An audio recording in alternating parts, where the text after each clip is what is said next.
Di awal film, seorang cewek cantik sedang berada di kamar bersama Pak Polisi. Ceritanya itu mereka mau mantap-mantapan. Pas mau mulai, si cewek nutupin mata dan borgol tangan si Pak Pol. Biar sensasinya agak-agak kayak BDSM gitu. Tapi setelah selesai diborgol, si cewek bukan yang ngelayani. Dia malah ngambil pistol si Pak Pol dan mengokangnya. Kemudian judul film muncul, Girls Against Boys. Kemudian cerita pindah di suatu kampus New York. Cewek cantik ini bernama Sei. Dia adalah pemeran utama di film. Selesai dari mata kuliah, Karen, temannya Sei, ngajak dia ke acara rutin weekend kampus. Sei nggak bisa pergi ke sana. Dia udah ada janji weekend sama pacarnya, yaitu seorang duda bernama Terry. Di kosan, bersoleklah si Sei ini, biar makin terpesona si duda, pikirnya. Ini dia Terry. Sei pikir dia datang untuk ngajak jalan-jalan. Ternyata dia malah ngasih kabar buruk. Terry ngasih tahu kalau dia mau rujuk sama istrinya. Sei yang dengar hal itu langsung syok. Apalagi pas dia tahu kalau ternyata Terry udah punya anak perempuan. Dengan lemas, dia masuk balik ke kosannya. Si duda ini gak ada otak kali. Katanya mau rujuk sama mantan istrinya. Dia malah tetap minta jatah. Kan anjing ya. Si Terry dengan mulut buayanya, dia ngasih nasihat kalau ada ribuan pria yang mau sama dia. Kemudian Terry pergi ninggalin Sei.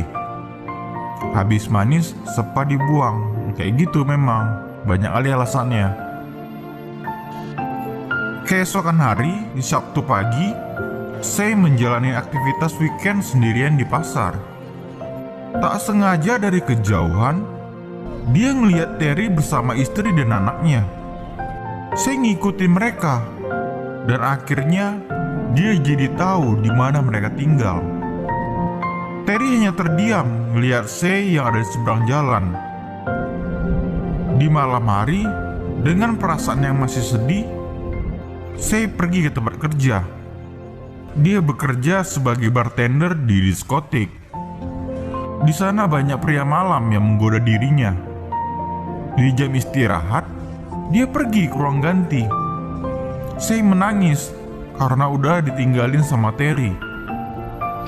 Di sana dia bertemu dengan anak baru bernama Lu. Dia nanya, apa tangisan tersebut karena ulah pria? Dengan nada bercanda, Lu nawarin untuk membunuh pria itu. Kalau kalian masih ingat, Lu ini adalah cewek yang kita lihat di awal film, yang saat itu mau mantap-mantap sama Pak Polisi. Untuk nenangin suasana hatinya, Lu ngajak Sei pergi ke tempat diskotik lain. Di sana mereka have fun bareng dan bertemu dengan 3 pemuda asing. Secara refleks, Sei nyipuk seorang cowok yang tak dikenal. Namanya juga lagi galau. Pikiran udah melayang-layang gak jelas. Karena udah mabuk, mereka joget-joget macam gak ada beban hidup gitu. Jup, ajib, ajib. Jup, ajib, ajib, jup, ajib, ajib. Nah, kayak gitulah. Selesai dari dugem, ternyata pemuda itu ngajak Sei dan Lu ke kosan mereka. Ya si Sei positif thinking aja. Dia pikir mereka cowok baik-baik. Nama mereka adalah Eric, Simon, and Duncan.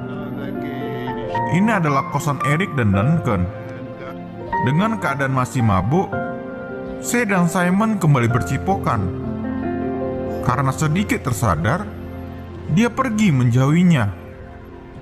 Sei tahu kalau itu adalah tindakan yang salah. Lu ngeliat Simon dengan mata mengancam.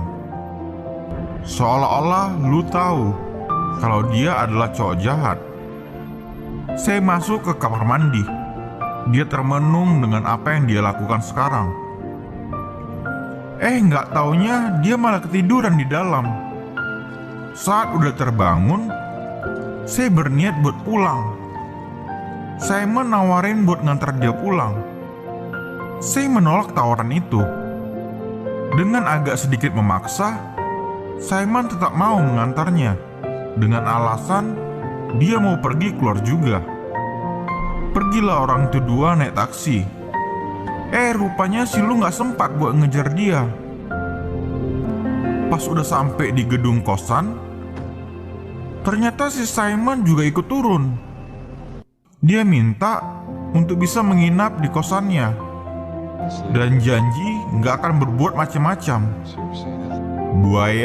Buaya. Si C gak ngasih izin. Habis itu Simon minta nomor HP-nya. Si C juga gak mau kasih. Gak nyerah, dia narik tangan C, memaksa minta cipokan perpisahan. C yang udah tersadar tentu aja gak mau ngasih. Otak Simon yang udah sange sampai kubun-ubun, dia ngelakuin kekerasan dan langsung membuka celana untuk memperkaosnya. Saya nggak tinggal diam. Dia menendang burungnya dan langsung berlari menuju kamar kos sambil berteriak minta tolong. Tapi nggak ada satu orang pun yang datang untuk membantunya. Dengan rasa panik ketakutan, saya berusaha membuka pintu kos.